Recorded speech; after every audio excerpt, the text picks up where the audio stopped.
Hello dear student, welcome. तो single entry system में incomplete records में क्वेश्चन घुमा फिरा के आता है, मतलब ऐसा आएगा कि आप सॉल्व ही नहीं कर पाएंगे। तो आज अपन तुम्हारे लिए मदद करेंगे एकदम अच्छे से। ओके, तो सबसे पहले ना इनकम्प्लीट रिकॉर्ड में देखने का कि दिया क्या है। ये अपने को बैलेंस शीट है, तो ये ओपनिंग बैलेंस और क्लोजिंग बैलेंस, एसेट्स और लायबिलिटी दिया है, और कैश अकाउंट दिया है। मतलब कैश अकाउंट नहीं बनाना है। तो बेसिकली अभी अपन को सबसे पहले ना क्या ढूंढना रहेगा, तीन चीज़ ढूंढना रहेगा, याद करो अभी। क्योंकि सबसे पहले ढूंढना रहेगा सेल्स, क्या ढूंढना रहेगा, सेल्स, परचेज ढूंढना रहेगा, ओके, और कैपिटल ढूंढना रहेगा। क्या ढूंढना रहेगा अपने को, कैपिटल ढूंढना रहेगा। तो सबसे पहले अपन कैपिटल ढूंढेंगे। तो कैपिटल कैसे ढूंढेंगे, we have to open opening balance sheet या ओपनिंग स्टेटमेंट ऑफ अफेयर। इसको बोल सकते हो ओपनिंग स्टेटमेंट ऑफ अफेयर भी बोल सकते हो। ओके, टेंशन नहीं लेने का। ओके, तो एसेट्स और लायबिलिटी को सिंपली माइनस करना है, बस ओपनिंग बैलेंस लेना है। क्या लेना है, ओपनिंग। तो आ जाओ। तो ये एसेट्स और लायबिलिटी है 12-13, मतलब 12 क्या हो जाएगा, ओपनिंग हो जाएगा। अब एक एक नाम पढ़ेंगे। फिक्स एसेट, तो ये एसेट्स होता है, तो इसको एसेट्स में लिखेंगे, है ना। तो 10,400 दिया है, लिख दिया। उसके बाद दिया है स्टॉक, तो स्टॉक भी एसेट ही होता है। इसको नहीं देखो, क्लोजिंग को मत देखो, ओपनिंग को देखो। स्टॉक भी क्या होता है, एसेट्स होता है, तो भी एसेट्स में आएगा 5240। फिर उसके बाद क्या दिया है, डेटर्स दिया है। डेटर मतलब कस्टमर, कस्टमर से पैसा आने वाला है, वो भी अपना क्या रहेगा, एसेट्स रहेगा, है ना। फिर ना ये देखो रेंट दिया है, प्रीपेड दिया है। तो प्रीपेड हमेशा एसेट होता है और आउटस्टैंडिंग हमेशा लायबिलिटी होता है। प्रीपेड एक्सपेंस है ना ये, तो ये एसेट रहेगा 300। ठीक है, तो ये नया वर्ड है 300। उसके बाद दिया है क्रेडिटर्स, तो क्रेडिटर्स मतलब कर्जा होता है।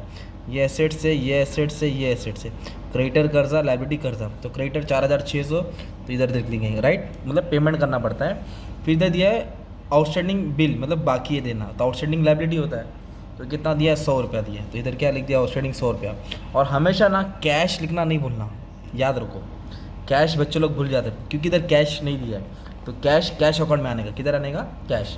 तो ये ओपनिंग बैलेंस रहता है कैश का, इधर क्लोजिंग बैलेंस ये रहता है, और क्लोजिंग भी इधर ही दिया है। तो उसके पीछे भी कहानी समझाता हूँ। अच्छा, ओपनिंग बैलेंस कितना दिया कैश का, 2640। ये कैश अकाउंट है ना तुम्हारा, 2640 ओपनिंग बैलेंस किसका, रिसिप्ट मतलब कैश होता है। तो ये तुम्हारा कैश हो गया 2640, सिंपल। तो अब इसको क्या करेंगे आप लोग, बैलेंस करेंगे। बैलेंस मतलब ये टोटल से ये टोटल क्या कर देंगे आप लोग, माइनस करेंगे। तो ये ज़्यादा आ रहा है, ये 25,000 है, ये 4,700 है, तो ये वाला ज़्यादा हो गया। तो इसको दोनों तरफ लिखेंगे, 25,080 रुपया, 25,080 रुपया। इसमें से ये दोनों क्या कर दो, माइनस कर दो। तो अपने को क्या मिल जाएगा, कैपिटल मिल जाएगा, assets minus liability. Okay, assets में से लायबिलिटी माइनस किया तो कैपिटल मिल गया। तो ये कैपिटल सीधा इधर लिख दो ना यार, जो भी कैपिटल आया कितना है, 20,380, 20,380, ये कैपिटल बैलेंस शीट में लिख दिया। तो एक टेंशन ख़त्म हो गया। अभी नेक्स्ट क्या अकाउंट ओपन करेंगे, डेटर अकाउंट। क्या ओपन करेंगे, तो डेटर क्या होता है तुम्हारा, एसेट्स होता है। डेटर क्यों ओपन कर रहे हैं, क्योंकि अपने को क्रेडिट सेल ढूंढना है। क्या ढूंढना है, सेल्स को ढूंढना है। ठीक है, तो सेल्स को ढूंढने के लिए अपन डेटर अकाउंट ओपन किए। तो डेटर का सबसे पहले ओपनिंग बैलेंस और क्लोजिंग बैलेंस लिखेंगे। तो ये ओपनिंग होता है, ये क्लोजिंग होता है, राइट। तो डेटर का ओपनिंग बैलेंस डेबिट में आएगा, क्लोजिंग क्रेडिट, क्योंकि एसेट है ना, तो ऐसे याद रखना है, और लायबिलिटी है तो ऐसा रहेगा, assets liability, assets liability, assets, इधर ओपनिंग इधर क्लोजिंग। तो डेटर का ओपनिंग बैलेंस कितना दिया है, 6,500, 6,800, ये ओपनिंग है 2012, ये क्लोजिंग है।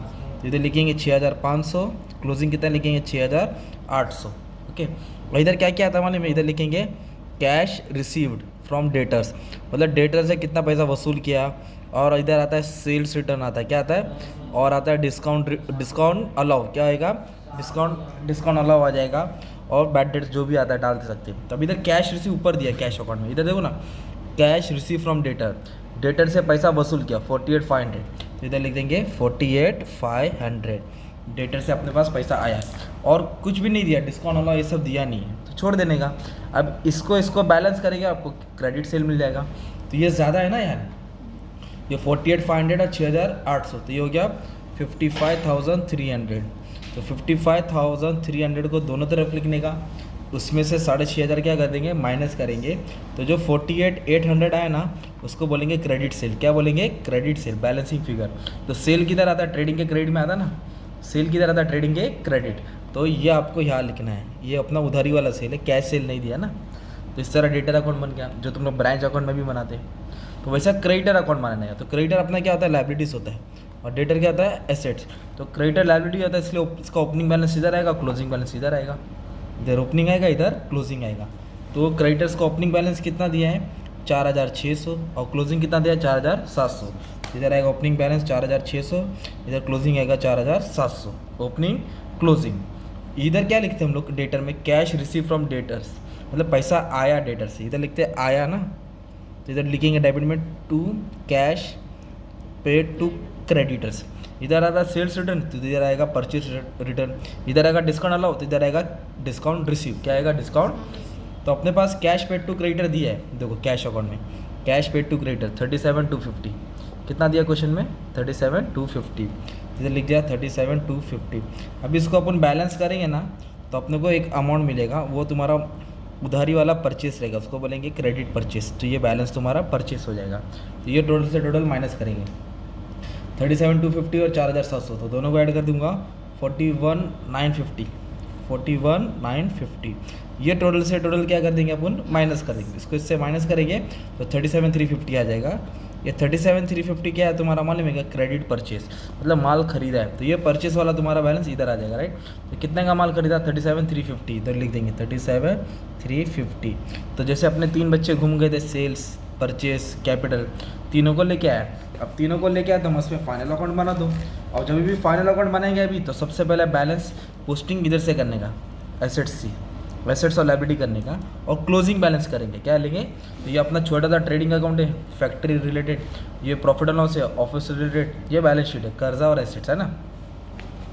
तो सबसे पहले क्या करेंगे मालूम है, क्लोजिंग बैलेंस लेने का, हमेशा याद रखो ओपनिंग नहीं क्लोजिंग, सॉरी फिक्स एसेट। तो फिक्स एसेट बोला था एसेट होता है 10,400 और इस पर डेप्रिसिएशन बोला था, एडजस्टमेंट ने टिक मार्क किया तो 10,400 को अंदर लिख दिया, जब डेप्रिसिएशन आएगा तो माइनस करके डाल देंगे।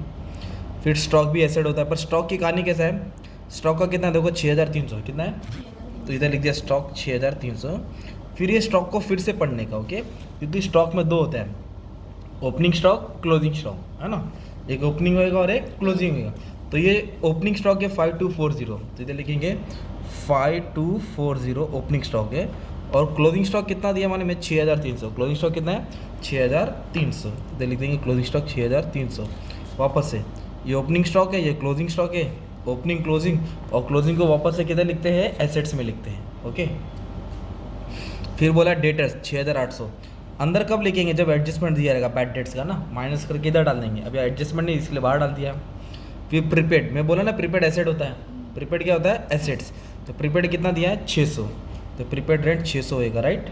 और ये कैश है ना, कैश अपने को क्लोजिंग कैश नहीं दिया, इधर देखो कैश ओपनिंग दिया है क्लोजिंग नहीं दिया है, मतलब कैश का क्लोजिंग उल्टा जगह दिया, ओपनिंग इधर दिया है, रिसिप्ट साइड दिया है, तो ये नेगेटिव बैलेंस होता है, ये नेगेटिव कैश बोलते हैं, माइनस वाला कैश। तो ये माइनस वाला कैश को ओवरड्राफ्ट बोलते हैं, क्या बोलते हैं, मतलब बैंक लोन दिया है तो वो तुम्हारा लायबिलिटी में आएगा ओके। अगर इधर कैश दिया रहता ना तो एसेट्स में आता, और क्लोजिंग कैश इधर दिया मतलब वो कर्जा है, तो आपको क्या करना पड़ेगा ओवरड्राफ्ट डालना पड़ेगा। क्या डालना पड़ेगा बैंक ओवरड्राफ्ट। तो कितना कर्जा है 2,210, तो ये पार्ट तुम्हारे लिए नया है, फिर से डिस्कस करता हूँ ठीक है, टेंशन मत लो। तो इस तरह तुमने इसकी पोस्टिंग कर दी।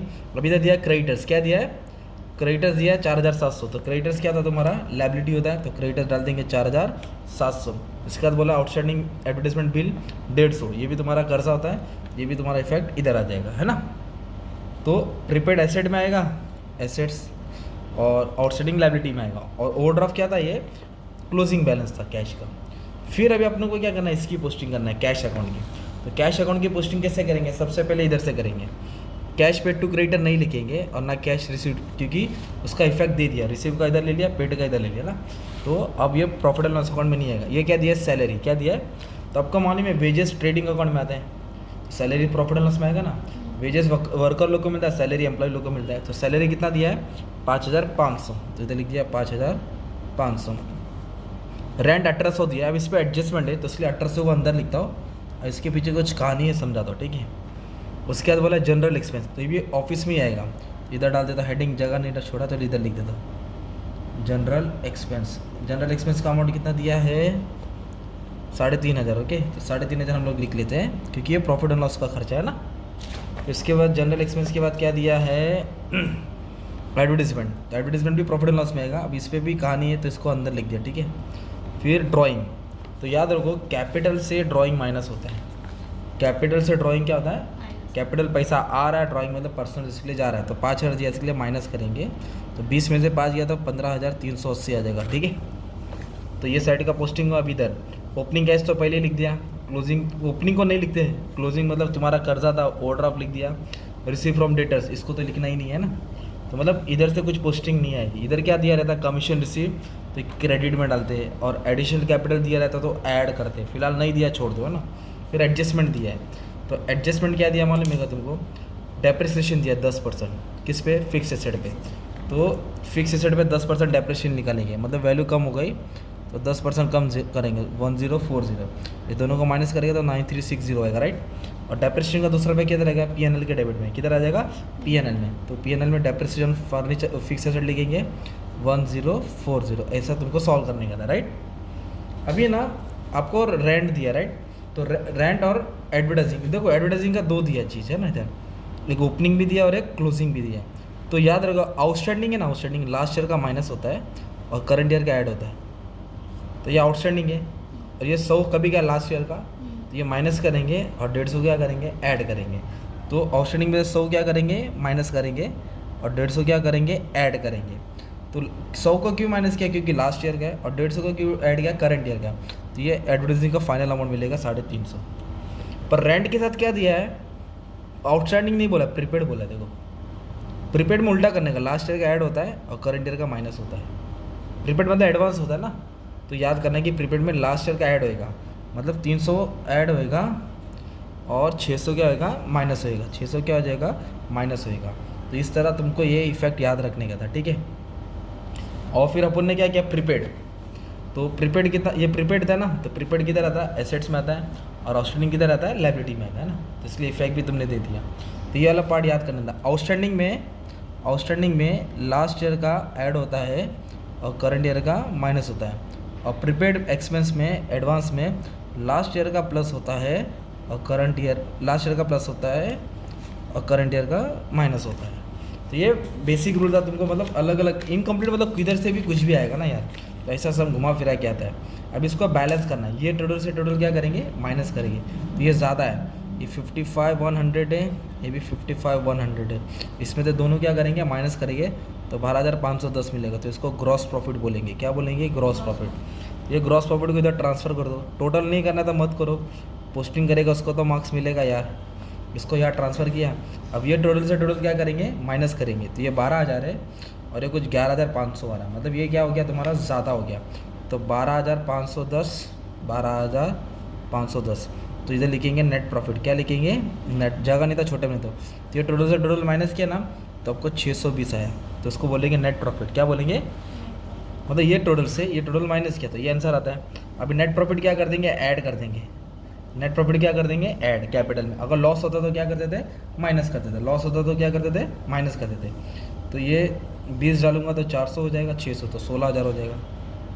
ये फाइनल आंसर है। अब इसको क्या करेंगे, टैली करेंगे, तो आंसर तुम्हारा सेम आ जाएगा, है ना, 16, 2,200, 4, तो इससे क्या है, 23,060, 9,000, 6,300, 6,800, तो इसका भी मान लो सेम आ गया, 23,060, मतलब ये दोनों टोटल सेम आएगा। तो इस तरह तुम्हारा सम क्या हो गया, सॉल्व हो गया। तो इस तरह का तुमको एग्जाम में क्वेश्चन आएगा, तो आपको रेडी रहना है सॉल्व करने के लिए, ठीक है। तो क्वेश्चन कैसे भी घुमा फिरा के आएगा, तो you must be ready to solve that, okay.